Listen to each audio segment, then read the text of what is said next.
Hi guys, welcome to PBTV, and we have a new PTS product for us to look at today, specifically the Griffin Armaments, the new AEG from PTS.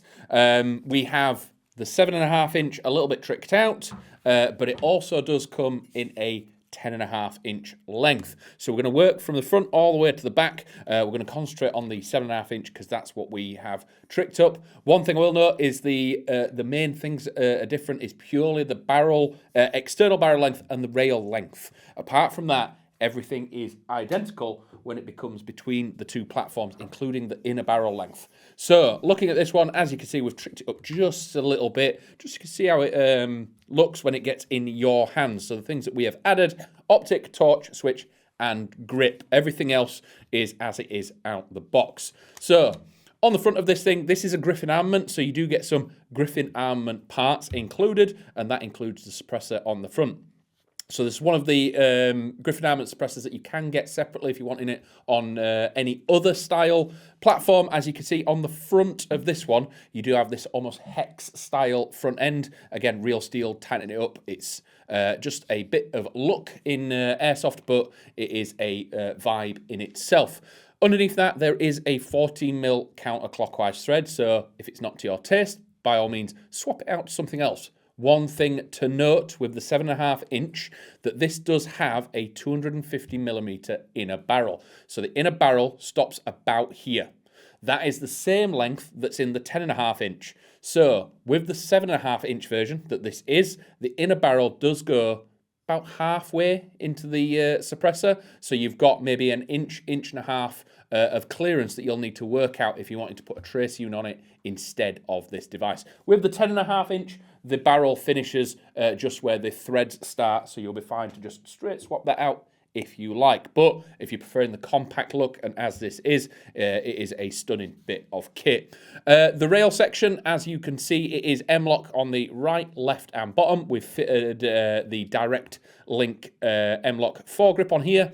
One thing to note: as you can see, the suppressor is recessed, so this is as far forward as the grips can go. Any further, and they've made the Griffin suppressor the same width and thickness inside, so it is a very tight fit in there as the rail systems. So yes, it is M-LOK all the way to the front, but the front M-LOKs are pretty much useless when it comes to attaching parts, so you can see that it is not sort of suitable for attaching anything there. Does mean that you still have a couple of sections at the back and the bottom, and as you can see, there is other options for attaching torches. You've got a pressure pad there and a side mounted torch at the front, so you can use the RIS on the top to mount accessories as well. Metal receiver, and the controls on this are predominantly right-handed, so you've got mag release on the right-hand side, selector on the left, going from safe, semi to full auto. It is a MOSFETted platform, but it is not programmable, so you are stuck in your ways with the fire options, but it does mean that you have protection preventing this thing from locking up. If you are going for that really nice fast trigger response in semi, you're not going to lock up and have to flick it and mess around with it. It is sort of a protection MOSFET rather than a programmable one. Releasing the magazine, it does come with the 150 round PTS magazine. Really snug fit in there. It's the one thing I look at when a new platform comes out. How sort of positive indexing is that mag to go back in, and these things mesh together really nicely.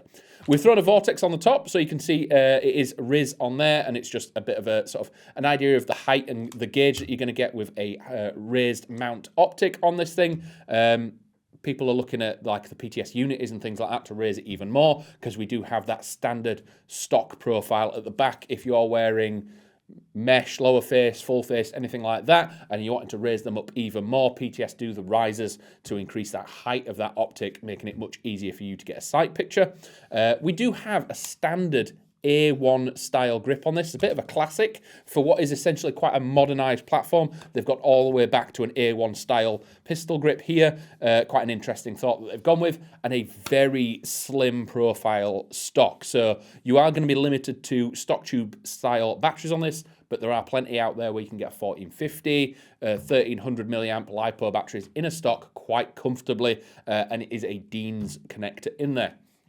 One thing will be said, It is a MOSFET platform, but not programmable. That being said, when it comes to batteries of this thing, please stick to a 7.4. You'll get the best results for it because we don't want any pre-engagement. What we mean by pre-engagement is the spring physically pushing that piston forward doesn't do it fast enough for the gears to spin if you're running on an 11.1 volt battery. So the gears spin all the way around before the pistons reset, and they can mesh incorrectly and cause damage. If you're wanting and you have a Dean's connector and you can fit them, 8.4 NIM or a 9.6 NIM will be fine. But again, with it being Dean's, it's not common that you find that kind of setup. So you are kind of stuck with a 7.4 LiPo in this situation.